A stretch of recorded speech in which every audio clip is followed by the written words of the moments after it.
Alors, une petite vidéo sur les dividendes parce que voilà, c'est la fin de l'année et du coup, comme chaque fois en décembre, on retrouve toujours les mêmes vidéos avec les mecs qui vont se la péter parce qu'ils ont réussi à se faire 150 dollars en dividendes et vous dire que vous pouvez devenir riche et partir à la retraite demain en faisant du dividend investing.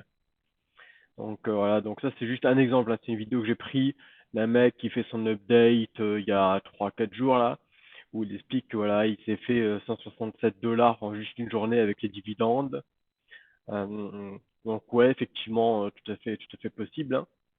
Alors ce qu'il faut savoir, c'est qu'il y a beaucoup de dividendes qui sont versés annuellement, et du coup ça tombe en décembre. Et du coup, chaque fois en décembre, on retrouve les mêmes genres de vidéos avec des mecs qui vous disent voilà, je me suis fait tant d'argent sur les dividendes, mais ça reflète pas du tout ce que tu peux faire toute l'année en fait.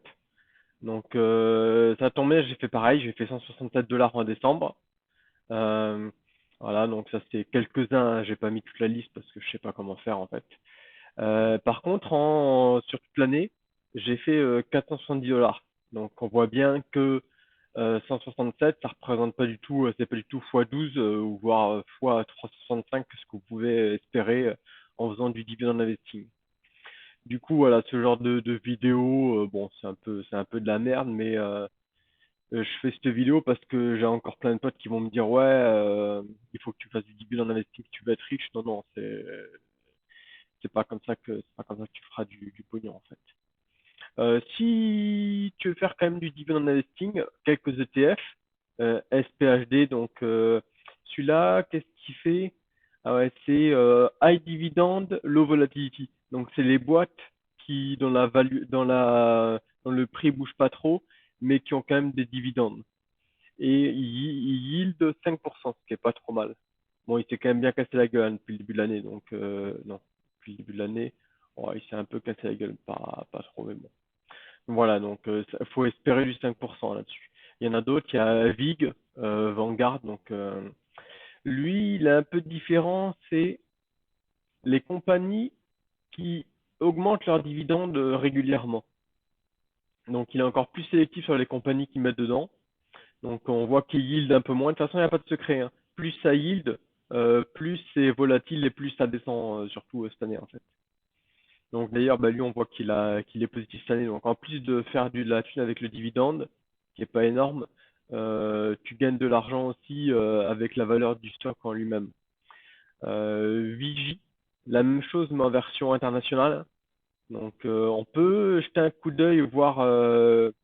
Donc là, on voyait que les holdings Walmart, Microsoft, Visa, c'est plutôt des trucs aux US. Celui-là, il est d'ailleurs que aux US. Et si on compare avec Vigie, la version internationale, Tencent, donc en Chine, LVMH, Nestlé, Roche, Novartis. Donc ça peut aussi donner quelques idées de sociétés qui peuvent être utilisées pour faire du dividend investing. Mais le mieux, ça reste quand même un ETF, hein. Il y en a des dizaines dans ce bundle. Donc lui, je pense que c'est pareil, je pense qu'il est en positif, ouais, puisque de toute façon, l'Europe, c'est quand même bien, ça a quand même bien pris, hein. Les valeurs stables en Europe, c'est quand même bien monté cette année. Yield 1,62, bon, pareil, hein, c'est pas énorme par rapport aux 5%, mais tu gagnes aussi sur la valeur de ton stock. Donc, si on revient sur la vidéo du mec qui se la pète, il explique aussi que les plus larges holdings, donc il a foutu la liste là, hein, c'est ce qu'il explique dans sa vidéo. On va juste regarder le premier, ExxonMobil. Donc voilà, ExxonMobil, il est là. Et depuis cette année, donc depuis le début de l'année, il a été divisé par deux. Donc ouais, 41%. Ouais, divisé par deux. Donc on peut se la péter qu'on se fait, je sais pas, 5 dollars en un an, mais quand la valeur du stock est divisée par deux, au final, tu perds du pognon, hein. Donc ça, c'est ce que je me tue à expliquer à chaque fois. Les boîtes qui augmentent leurs dividendes, en général, c'est juste pour compenser compenser. Enfin, ça compense pas du tout, mais c'est juste pour paraître un peu mieux quand leur stock se casse la gueule, en fait. Donc bon, enfin, moi c'est pareil, hein, tu me files 1 million, je peux te filer 10 dollars chaque mois pendant un an, et à la fin, je te rends 5 millions. Et bon, au final, je sais pas si tu auras gagné, mais bon. Voilà. Ah, donc, comment est-ce qu'il se fait réellement du pognon, en fait, hein, toutes ces vidéos là, qui vous expliquent comment devenir riche avec les dividendes? C'est avec bah, déjà du Patreon, les pubs YouTube, hein, et surtout des sponsors et des référals. Donc là, on voit que dans sa vidéo, hein, il est sponsor par tracturedividende.com. Donc d'ailleurs dans la vidéo, il y a quasiment plus de temps pour le produit que pour des infos intéressantes, mais bon, à la limite, on s'en fout. Et bien sûr, un referral link, comme ça, pour les gens qui vont utiliser ce produit avec son link, lui, il touchera une petite commission en plus. Donc c'est comme ça hein, que les mecs font du pognon. C'est pas en investissant en dividendes que les mecs font du pognon.